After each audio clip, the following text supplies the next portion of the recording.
In Salon, we have this expression that's called "we're all not mates," which means that we're all peers, we're all dating each other. So like you will find out you're dating X, X is dating Y, and Y and Z are together. Just like what Will Smith and Jada and August are going through, I kid you not, there are a lot of entanglements in Salon.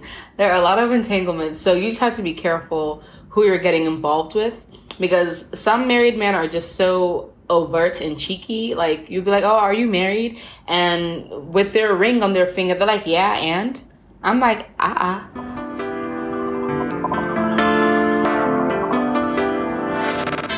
Hey everyone, welcome back to Flourish in the Foreign, the award-winning podcast that celebrates, elevates, and affirms the voices and stories of Black women living and thriving abroad, while also exploring living abroad as a pathway to wellness. I'm your host, Christine Job, a Black American woman currently based in Spain, and I'm not only an award-winning podcaster, although I enjoy saying that, I'm also a business strategist that helps Black women and women of color leverage their talents and their expertise into viable and sustainable businesses that make them financially abundant as well as professionally fulfilled. And so if you are interested in starting a business abroad or starting a business to take abroad, I invite you to download the Build a Business Abroad guide that I have on the website flourishintheforeign.com/resources. If you're interested in moving abroad with intention, as I hope everyone is, I also have a guide for that. It is an over 40-page guide that's going to help you get really clear about exactly what you're looking for in your journey abroad, in your life abroad, so that you can go abroad and truly live a life well lived, and also to be able to sustain yourself. You can also get that guide at the website flourishintheforeign.com. So we are winding down season 1 of this here podcast. I'm super, super excited to really unveil season 2 already. But in the meantime, between seasons, I invite you to follow the podcast on Instagram at Flourish Foreign, and also subscribe to the YouTube channel at Flourish in the Foreign. The YouTube channel has been quiet as of late, but actually it's going to be quite active while the podcast is on hiatus. So I invite you to join me there. And I also invite you to join the Flourish in the Foreign membership. As I've been saying for a couple of weeks, it's a community that I'm really excited about cultivating. I'm going to be bringing on past podcast guests. That's where all of our book club discussions will be going on from now on. That's where if I do another podcast workshop will be done there. I'll be doing some behind the scenes there, and I'll be chatting with you guys quite regularly. So I'm really excited to cultivate this community with all of you.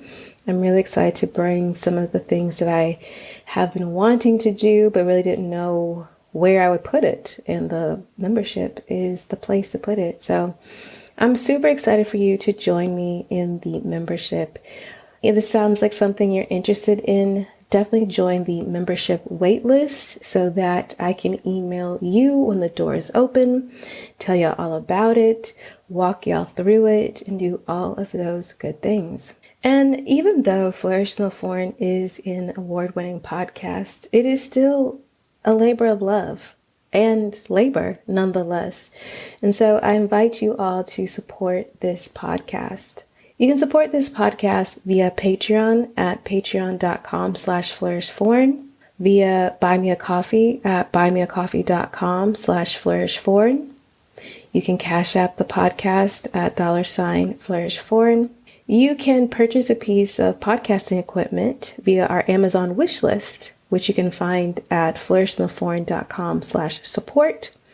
And of course, please continue to leave reviews for the podcast. I really, really enjoy reading those reviews, and they really do help with discoverability for the podcast. If you have a favorite blog, vlog, or whomever, please send this podcast to them, because the growth of this podcast is directly attributed to all of you sharing this podcast with your friends and your family and your community. And I deeply, deeply appreciate it. All right, on to the next episode.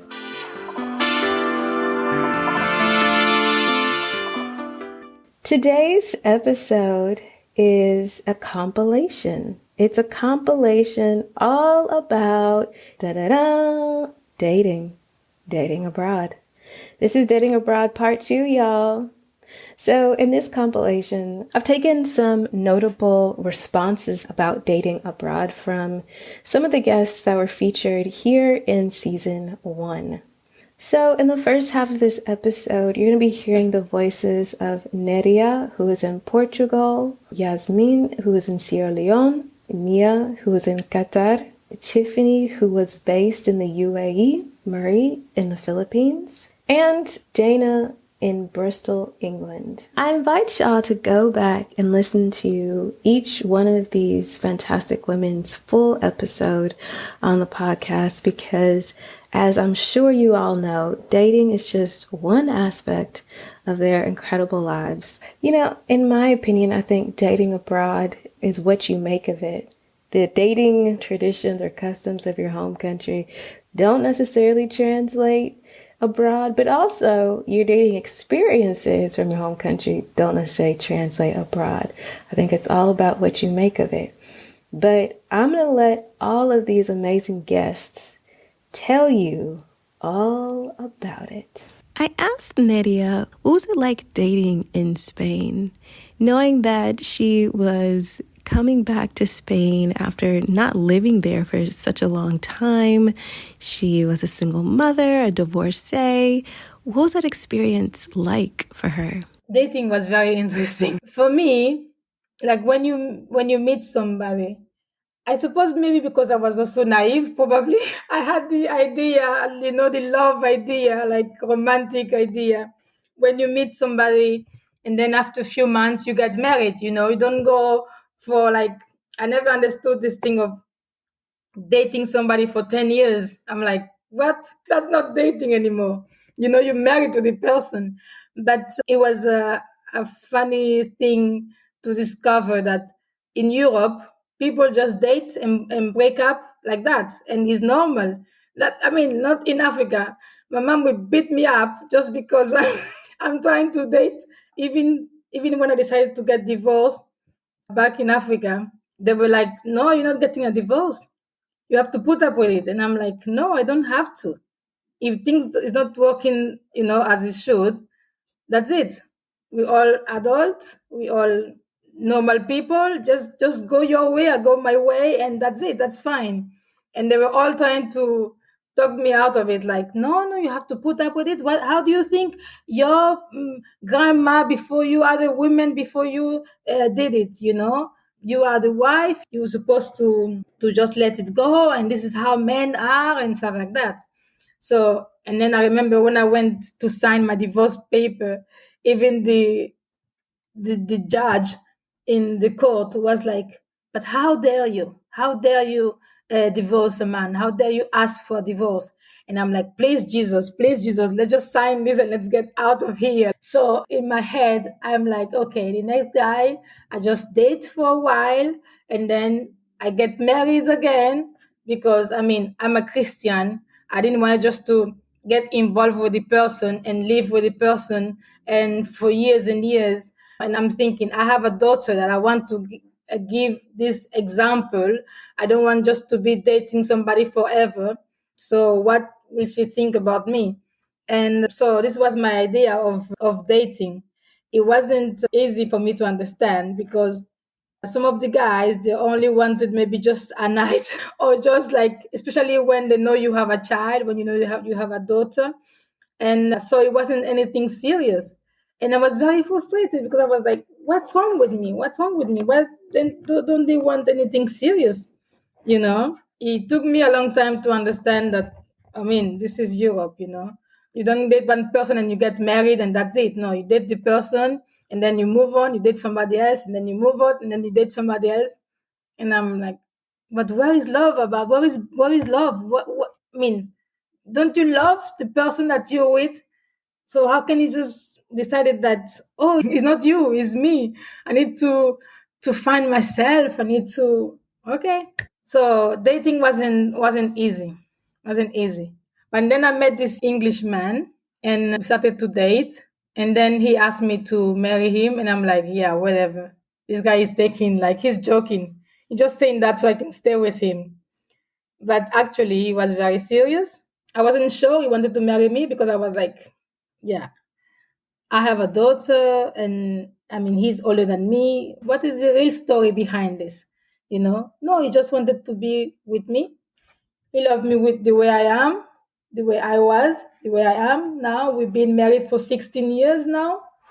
And yeah, the best thing ever.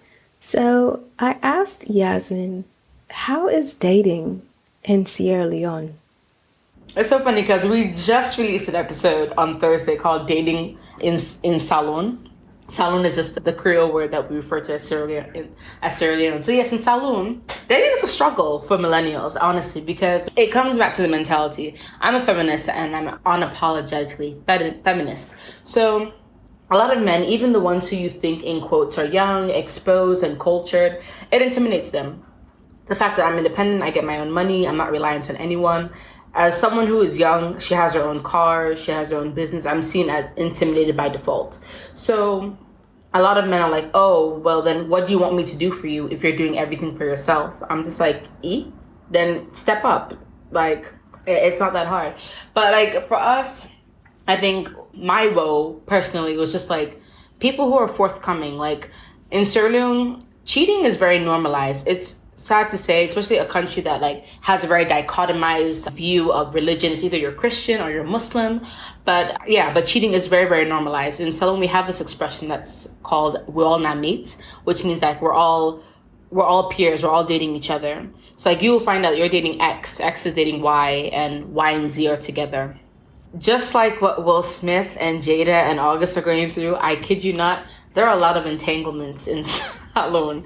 There are a lot of entanglements. So you just have to be careful who you're getting involved with, because some married men are just so overt and cheeky. Like you'd be like, oh, are you married? And with their ring on their finger, they're like, yeah, and I'm like, So if you date someone who you know is not married, but then it's always like a story, like, are you single? Well, so and so. It's like, it's not well, so and so. Like, it's either yes or no. Because I'm just a very straightforward person, and I don't mind shooting my shot. I never used to shoot my shot before. Like, I was always that kind of person. Like, oh no, the man has to come to me. But I was like, no, if I'm a feminist, like, I need to own my identity. I need to also like shoot my shot. And I'm glad I started shooting my shot because you just kind of cut to the chase. You don't have to worry about all of that. So dating in Salon, it has been a struggle. I've been here for 6 years. It has been a struggle.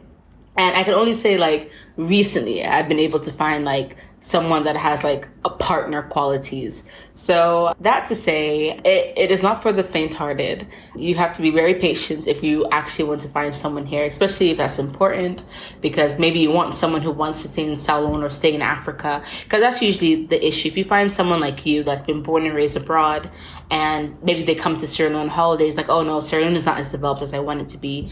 I don't want to live here. So we don't have the same beliefs. I don't always want to live in Sierra Leone, but I always want to live in Africa. So for me, that's an issue if you want to stay in the West, because I've left the West 6 years ago. So it's just kind of being patient and yeah, just going through one toad at a time. That's dating in a nutshell in Salon for millennials. So Qatar is in the Middle East and it is a Muslim country. So the, social norms and especially dating norms are typically not similar to what we experience in the West or in the United States.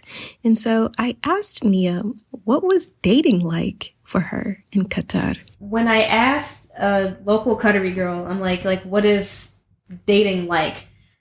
She's like, it just isn't. Like, dating is not a thing here. And so over time, I've come to understand that, of course, like traditionally in the community and like the Qatari community, no, dating is not a thing. You might have a quote unquote dating period once you get engaged to your fiance. Like that's when you get to know them really. Not all the time, for sure, but that's like traditionally, and it does still happen often in that way. Otherwise, of course, there's a really big expat community here. In fact, most of the population is expatriate. With that comes a lot of different dating norms. And all of them and all their differences, no matter what, they all become subdued. So you're not going to see couples out cuddling. You're not going to see PDA. You're not going to see things that are like clearly romantic dates. Everything is very subdued because culturally, it is still a Muslim country and it's conservative in that respect. And the people here people here don't want to disrespect the customs of their home country. It's not necessarily a thing that stems from fear. You're not going to get arrested for holding hands. It's just something that I think more so comes from respect, not wanting to draw attention to yourself. Although, to be fair, sometimes you don't want to draw attention to yourself because of fear. Because if you do come across the wrong person at the wrong time, in the wrong place, and they report you, it can become a much bigger issue than you anticipated. But it's my understanding that instances like that are few and far between. When it comes to me personally, I actually met my current partner when I was here studying abroad in undergrad.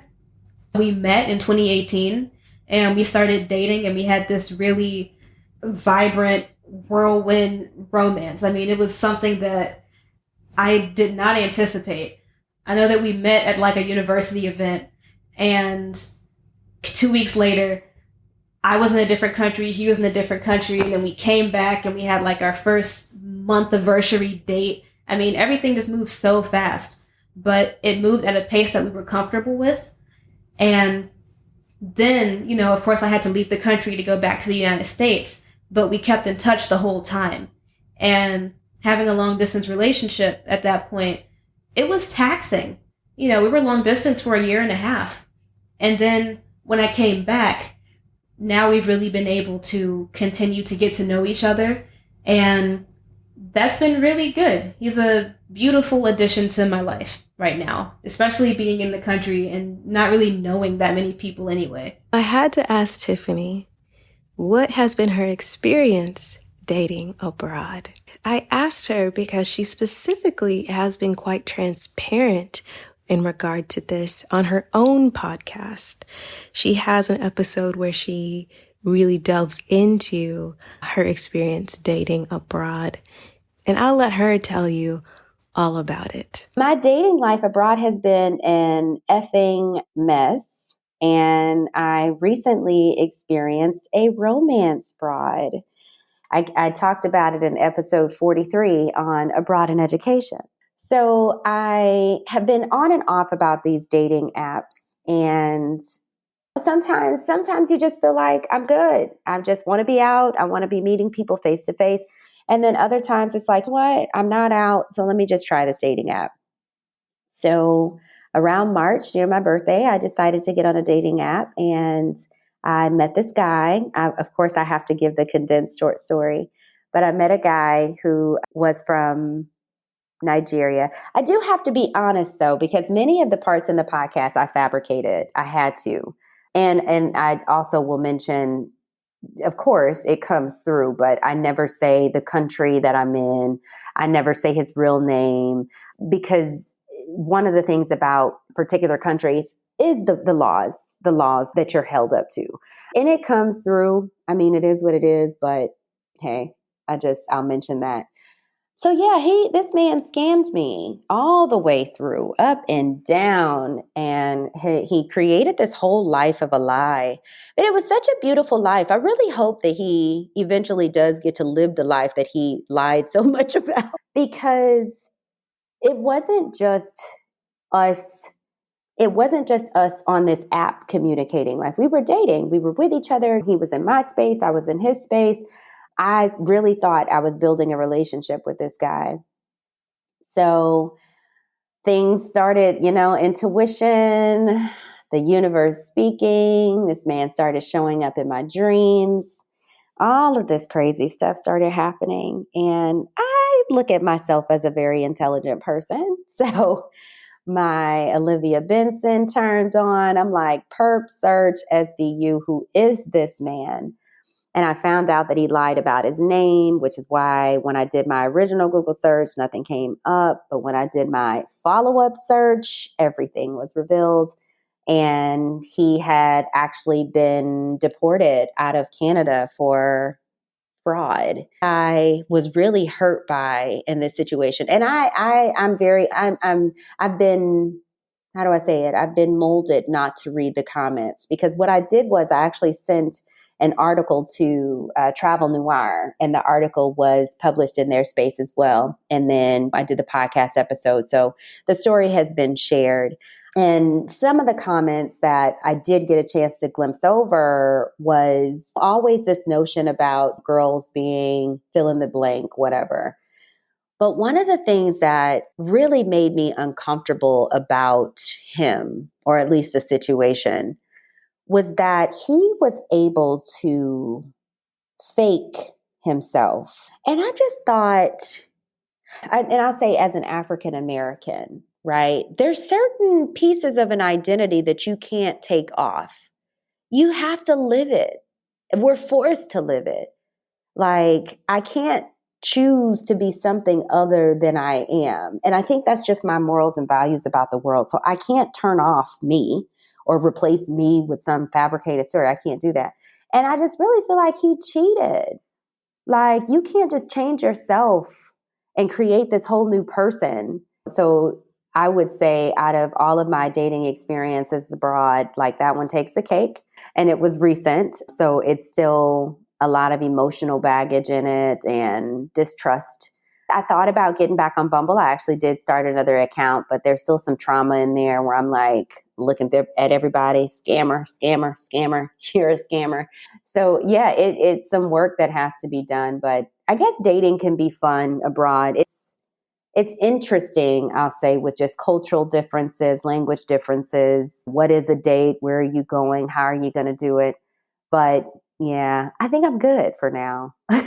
For now, I'm just taking a break. I had to ask Marie, what has dating been like for her while she has been abroad? Well, dating in Dubai was good. We had some activity, some suitors over there. That was good, but I was a little stressed just with my lifestyle going on. So it wasn't really anything vested. Dating in the Philippines has been interesting. 2 people that I've dated that will say that I have dated. One was of African descent, Cameroonian, and then one was Indian. And both were different, but served their purpose as far as like company and someone to talk to, doing things together. But yeah, it just didn't work out. I just don't try to, put that in my universe to say, oh, dating in such and such is hard, or dating. It's the same thing as if you're stateside. For Black women, it can be hard wherever you're at. But I really don't like to try and speak those words out, because then it will be hard for me to engage with someone of the opposite sex and have a relationship. So yeah, dating is different, but it doesn't have to be hard. You just have to open up your options to others, but it's definitely different. So Dana now lives in Bristol in the United Kingdom. And I asked her, how did she end up in the UK? Why did she decide to leave the Netherlands? And this is what she said. So my move from the Netherlands was somewhat accidental, because I wasn't initially planning to leave, but I was in The Hague, and I was working on my business, and hustle. It was not easy. It wasn't like the money was coming so easily. So I was also freelancing, and like life was a bit day to day trying to make things work. But then in that time, my mother got sick in Chicago. Her husband had already died, and she was alone in Chicago dealing with a cancer diagnosis. And my sister is on the East Coast. She's got 3 kids, very busy.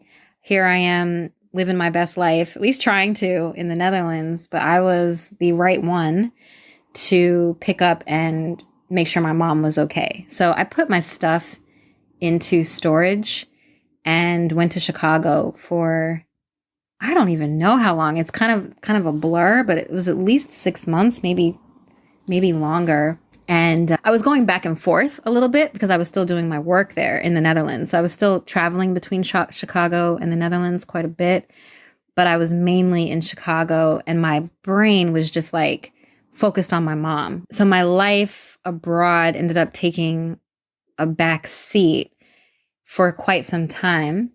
And just my life in general was just like backseat. So I didn't know what was going to happen next. My stuff was in storage. I did think that I was going to go back to the Netherlands, though, at some point.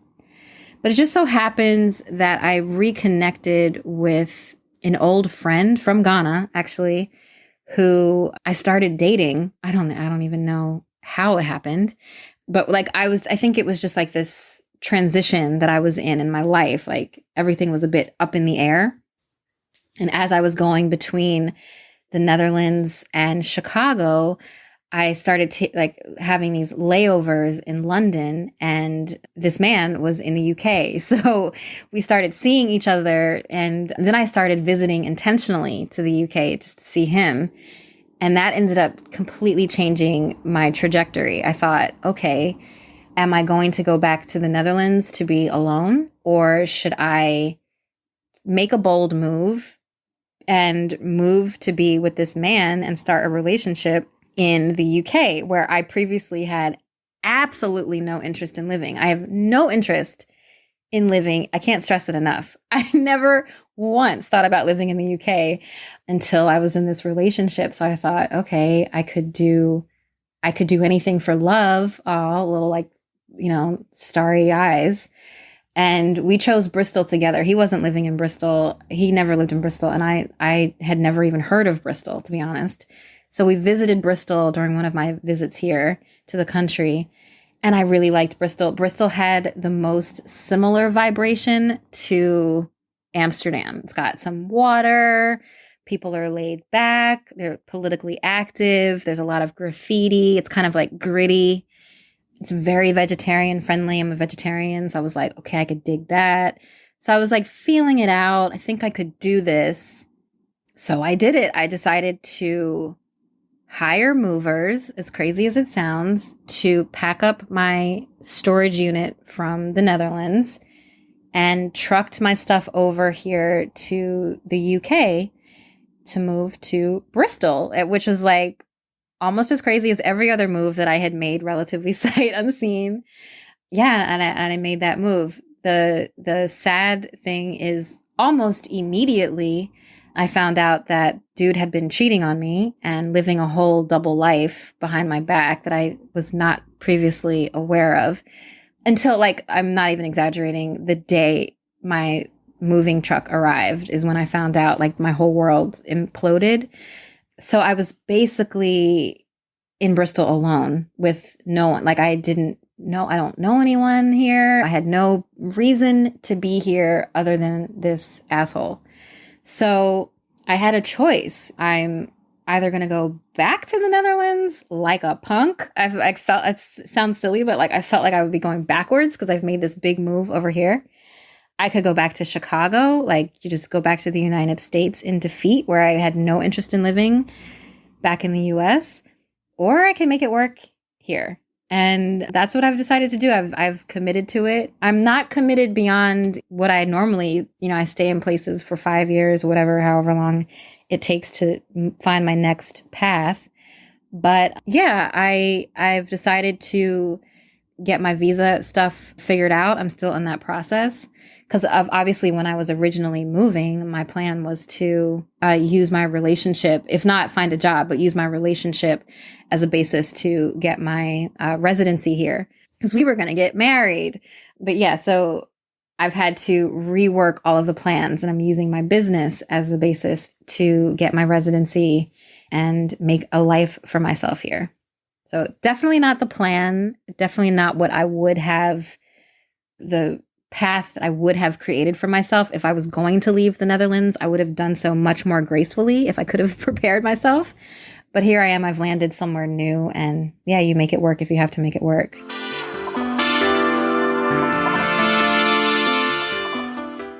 Hey, I hope that you are enjoying this episode of Flourish in the Foreign.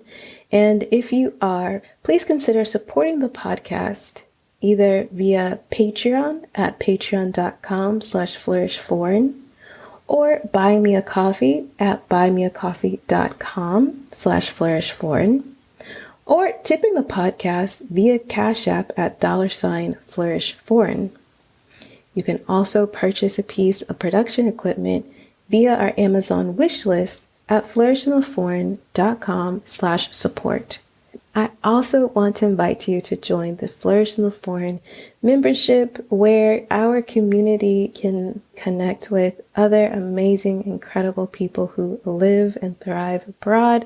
But also, you will have access to our book club, all of our past podcast guest discussions, all of the experts and interesting people that I bring to you all, and a lot more great benefits. If you're interested in joining the Flourish in the Foreign membership, be sure to join via the link in the description of this episode. All right, let's continue the show.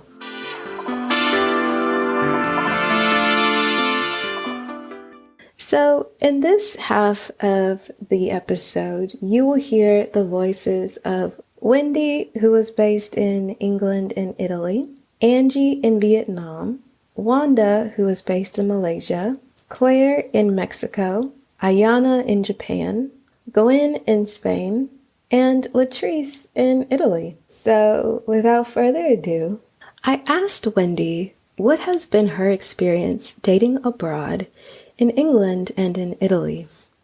I can tell you that before I moved to England, I dated a lot of white men, and that's a little uncomfortable for me to say, but I'm chalking it up to my childhood because I grew up in places that were almost all white, like no Black folks anywhere. And that was my childhood upbringing. And my stepfather was white. So from 7 years old to 14-year-old, the primary father figure that I had was a white man. And my father was never really in the picture. So when I became a teenager and started dating, I started dating white guys. And I often felt really guilty about that. I was uncomfortable with it. And I think, to be honest, I'm still a little uncomfortable with it. But it's a sexual attraction issue. And I just decided to be honest about it, even if it's upsetting to people. I'm just going to be honest about it. One of the things that was fascinating to me is that London has the highest percentage of interracial relationships with a Black woman and a white man. And I knew that moving over there. And I thought, this is going to be fantastic. I'm going to be seen as an equally attractive person in London instead of being the last choice in the US, which is how I felt growing up.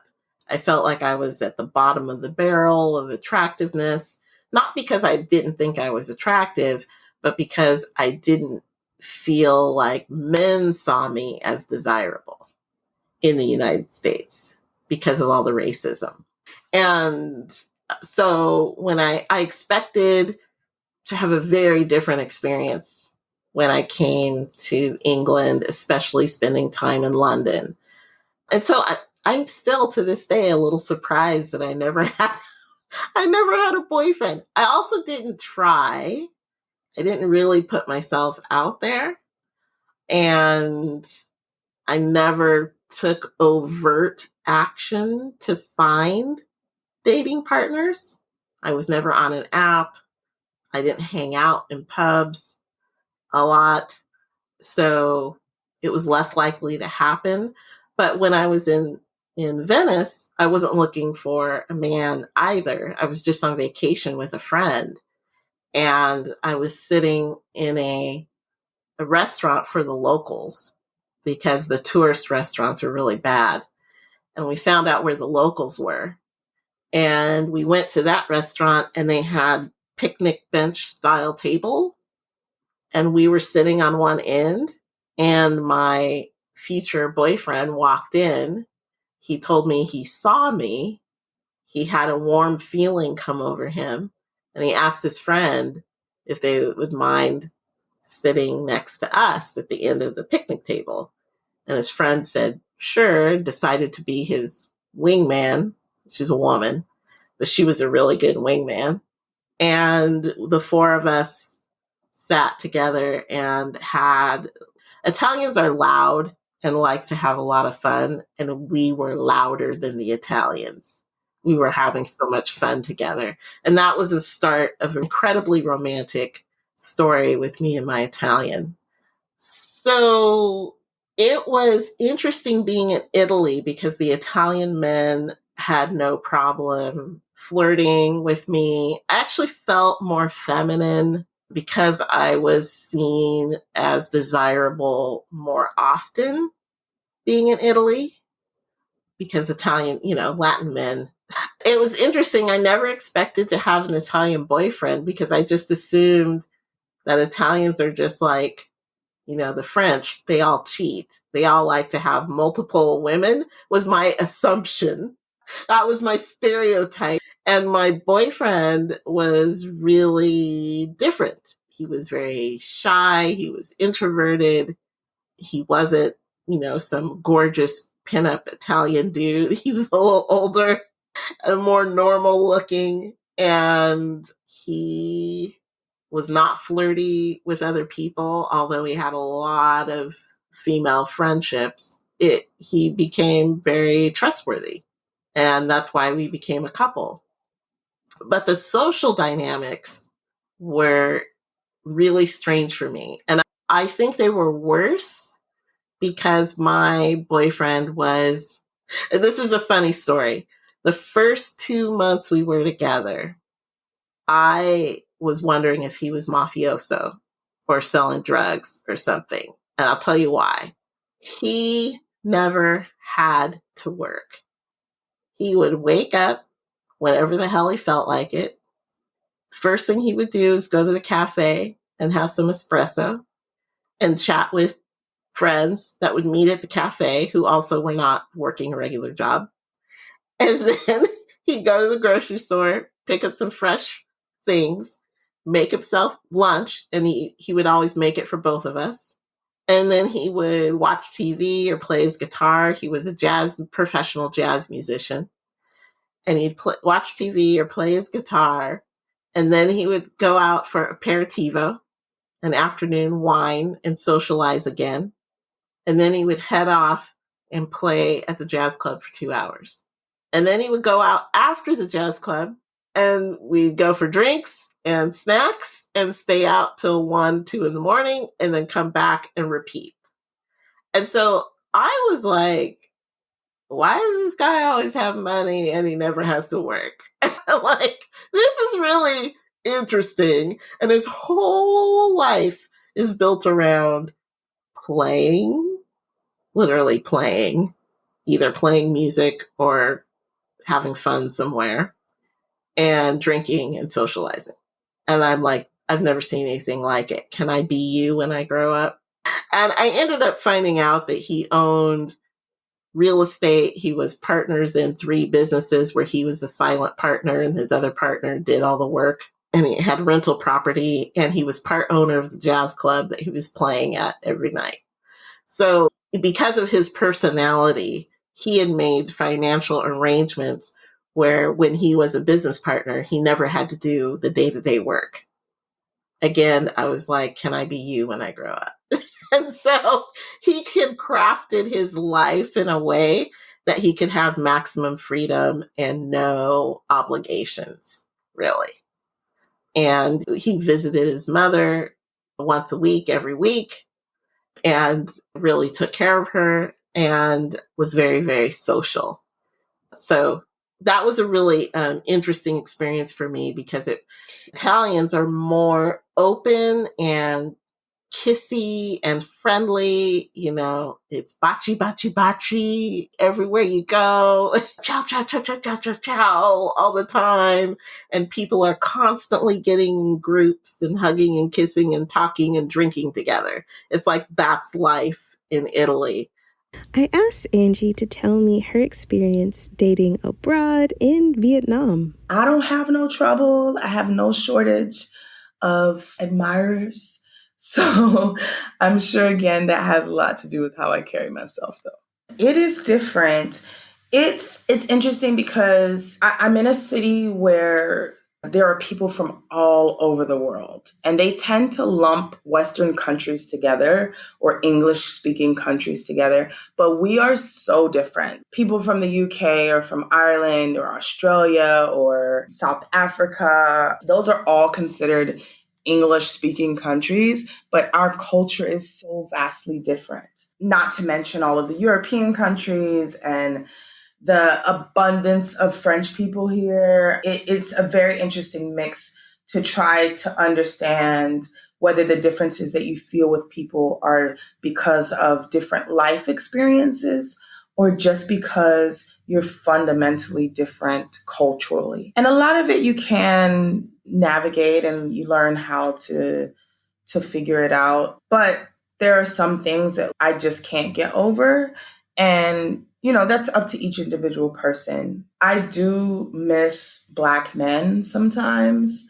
And there are Black men here, but a lot of them are Africans, Nigerian or Liberian. And they're just so vastly culturally different that, like, I cannot. I'm not having your babies, and I don't know why you're saying you love me right now after we've been talking for 5 minutes. Sir, please stop.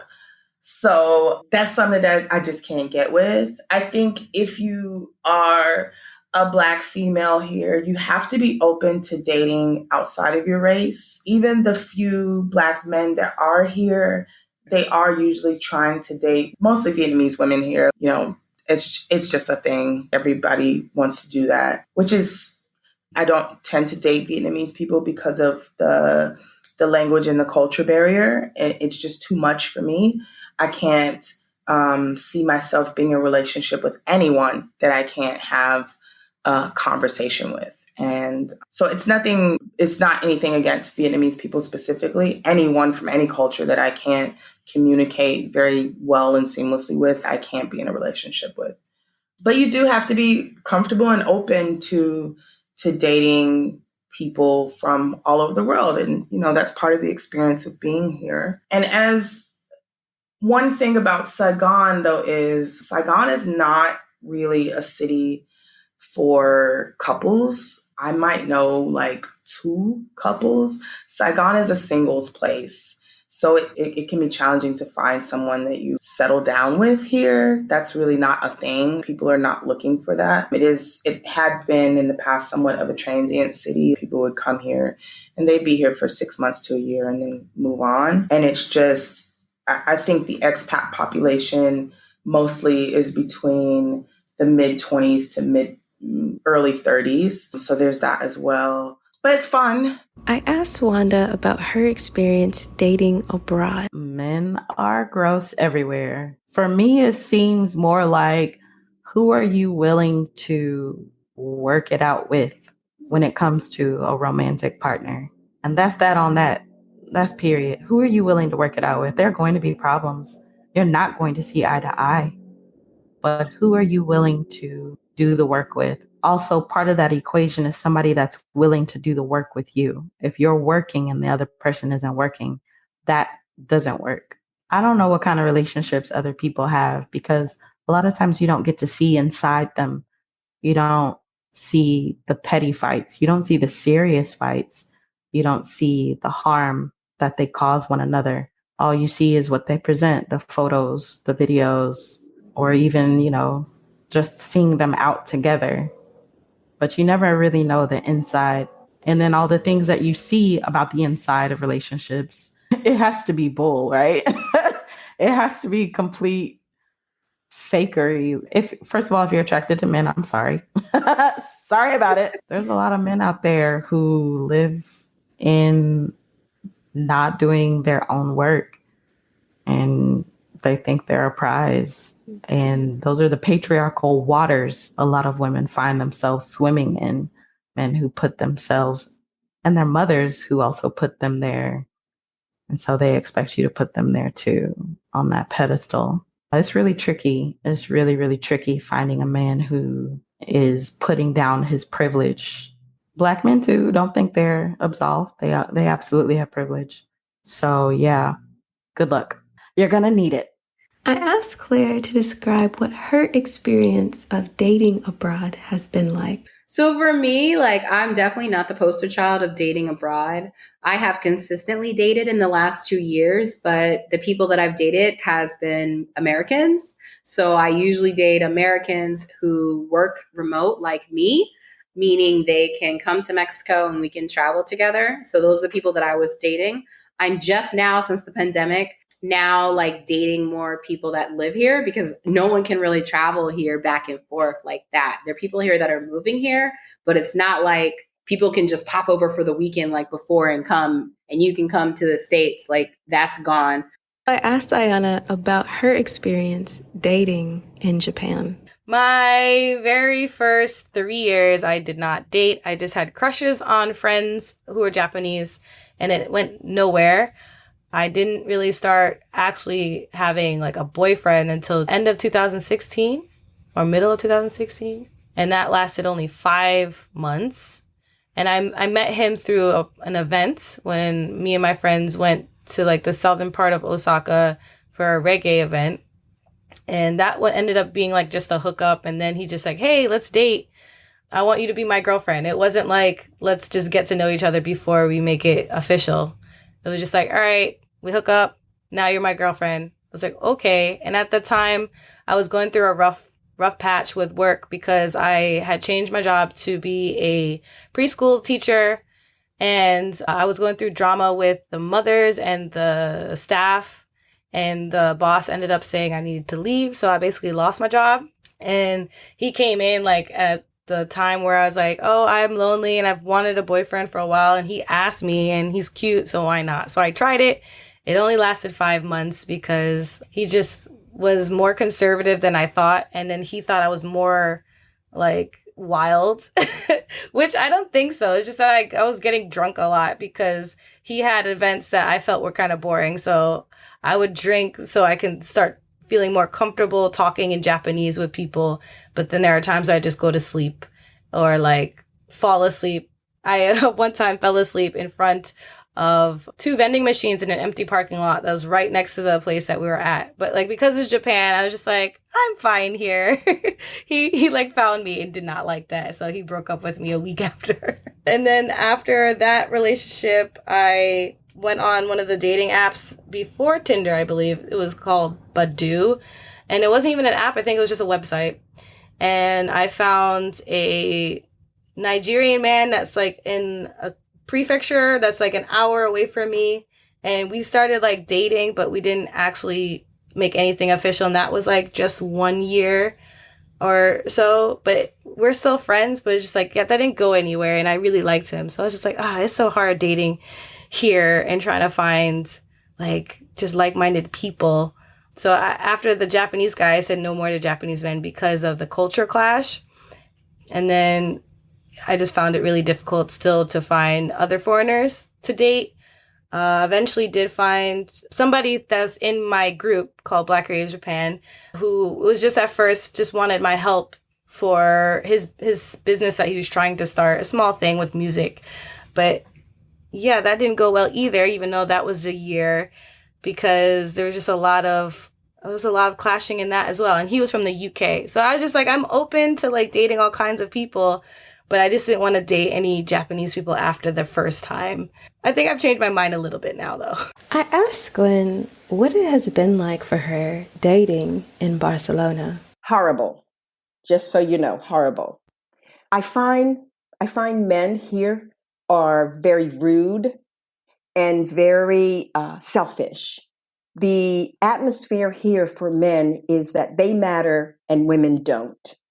So I have not been dating since I've been here. I've talked to a couple of men that was through the internations, but I've never been on a date. No one's ever offered to buy me coffee, or they don't do that here either, or take me to a movie or anything. So basically, as an older Black woman in Barcelona, I have not had the experience of dating and being with a man here at all. I had to ask Latrice, what was her experience dating abroad? And she really was not only so transparent, but gave some interesting advice. One of the reasons I was not happy in the United States was because I was not able to date the way that I would have liked to. And I hear that from so many Black women in the United States. When you are abroad, I mean, men are men all over the world. So then it's more like, I'm not meeting the right guy. But when you talk to Black women in the US, it's like, I'm not meeting a guy. It doesn't matter where, like how beautiful she is, how smart, how accomplished, like whatever attribute she brings into the room. She's like, generally speaking, African-American women have a really hard time finding a man. And for one, it's because so many Black men are not eligible. A lot of guys are, and I mean, because of the way the U.S. is set up, dudes are in jail, guys have been killed. I mean, there are a lot of social economic issues and racism, institutionalized racial things that significantly reduce the amount of eligible Black men. And then the Black women who are, a lot of them aren't willing to date outside the race. And the ones that are, there are so many other men that don't even see you. And Americana, she talks about how, and even though it's a fictionalized story, how she's dating this wealthy white guy, and I guess it's his brother, couldn't imagine that he would date her. Like, not that because she was Black, but because she was a non-entity.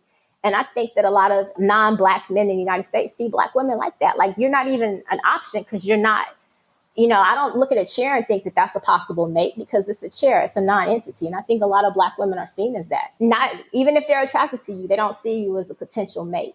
And so being in Europe, I mean, not even just in Europe, I think this is the experience once you leave the US, but especially in Europe, in Africa, most of the countries in Africa, even South America, Central America.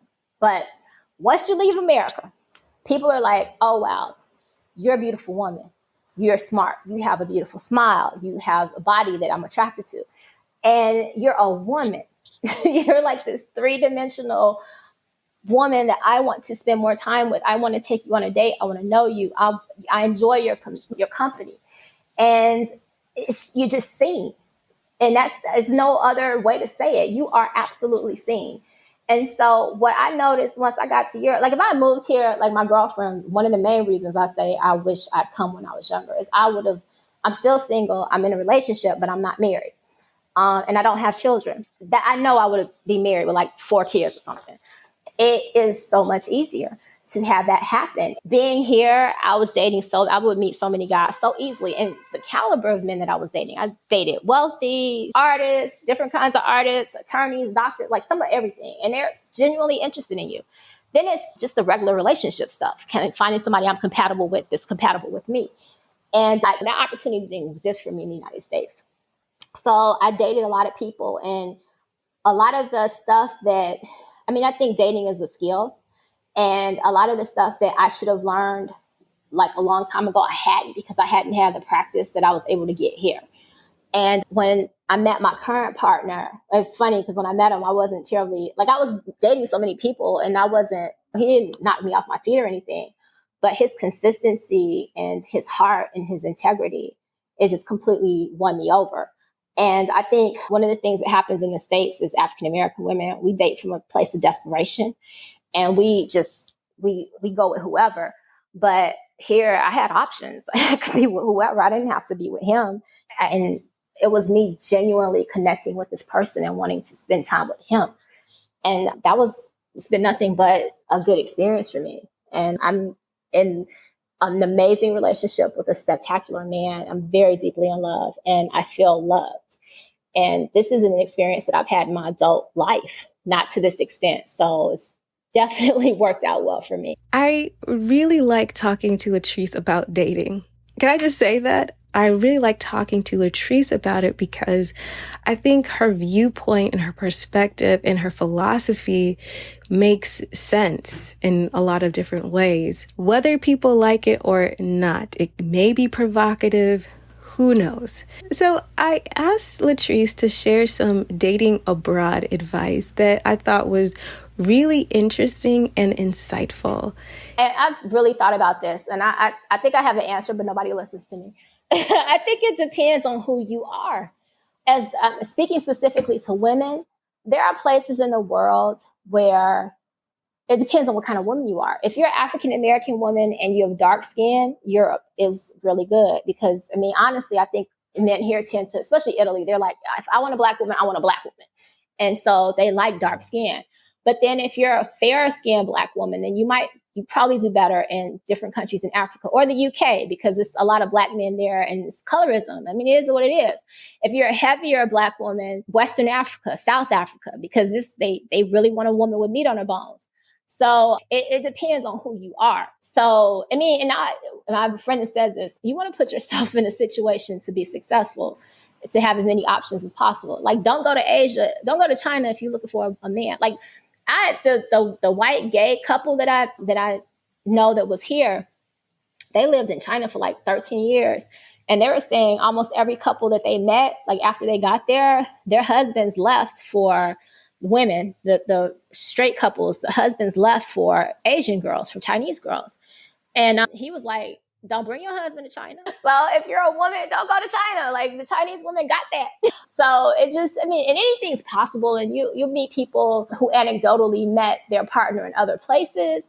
But it definitely, if you're trying to have as many options as possible, you should kind of understand who you are and what you want. So in places in the Middle East that I hear from women is the religion. It's so a part of Islam, and the culture is such a part of the lifestyle that men aren't going to marry somebody who's not from there. Like, they'll have sex with you and they'll take you out, but they're not going to like marry you. But here, I mean, almost every woman that I know that wants to be in a relationship is in one. Like, if she's not, honestly, what I've discovered too is when it's been a certain amount of time, and if someone wants to be partnered and a black woman wants to be partnered in Europe and she's not, then it's kind of like at some point, then it's probably some internal work that needs to happen, because it's not that you're not meeting men here. There's so many men that would be interested in you. Then it's like, okay, maybe they're like, do I have issues with commitment? Do I have issues with whatever? But Europe is just easy. But again, but it tends to be harder here if you're not slim, because it's just what it is. But like, if you're heavier in West Africa, South Africa, I mean, a light-skinned, heavy-set black woman in South Africa will be married like at the airport if she wants. It just depends on who you are and what you're looking for.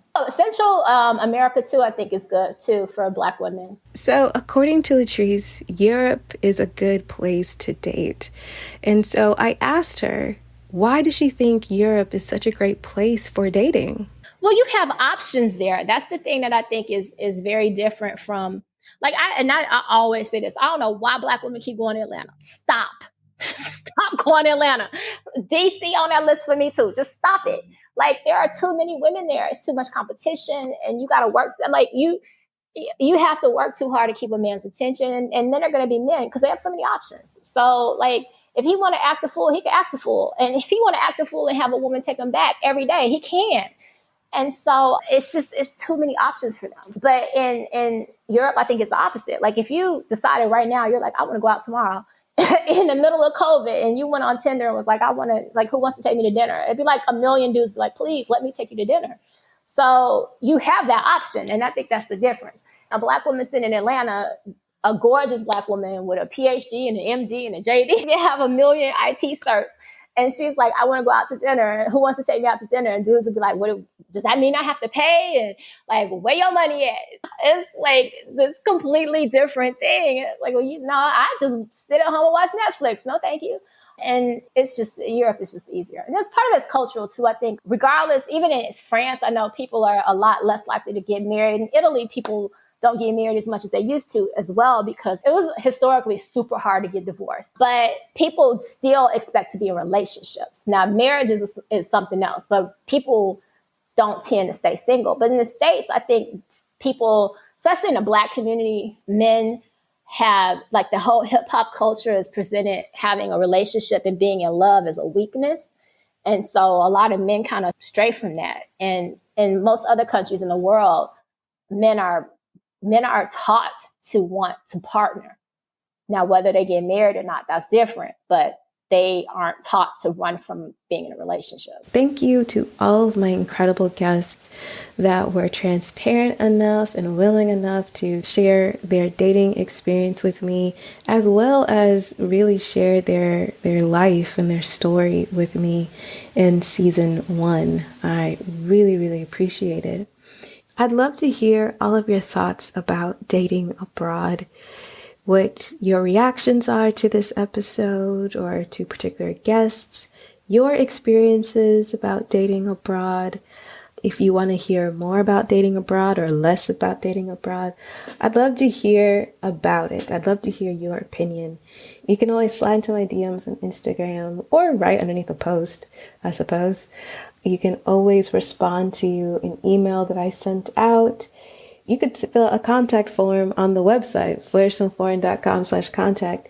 Let me know what y'all think about this dating abroad, because I have my thoughts, but I want your thoughts. That's the whole point. If you'd like to connect with some of the women you've heard today, you can definitely check out the show notes page of this here episode at flourishontheforeign.com/episodes/dating-abroad-2. All right, as I am winding down season 1, I am also just winding down in general. And as I've told you guys before, I am discontinuing my one-on-one Moving Abroad with Intention chats.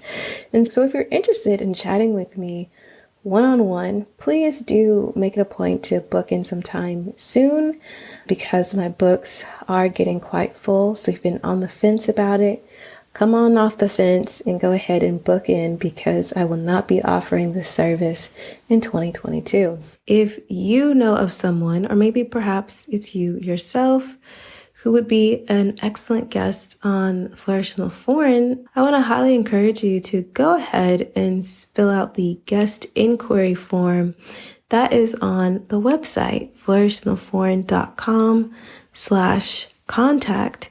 Be sure to fill out the guest inquiry form. Let me know all about you. Tell me why you want to be on the podcast. Be sure you've listened to the podcast, because one way to not get on a podcast is to openly admit that you haven't listened to it.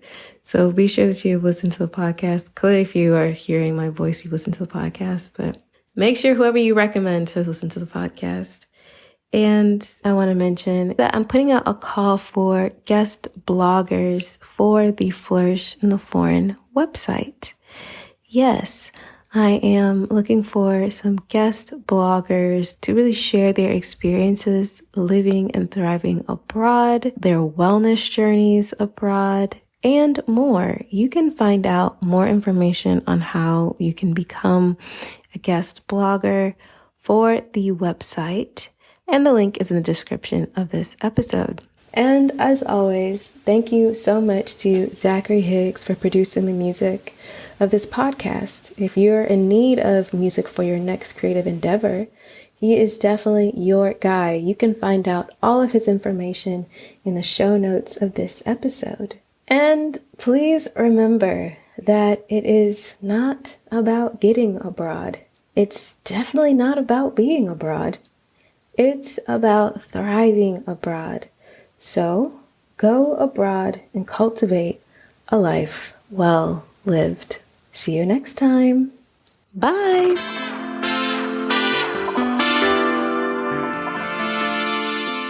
On the next episode of Flourish in the Foreign. You need a plan. How are you going to manage your investments? How are you going to manage contributing to your retirement? How are you going to manage taxation in a foreign country? How are you going to manage your U.S. credit? How are you going to manage identity theft?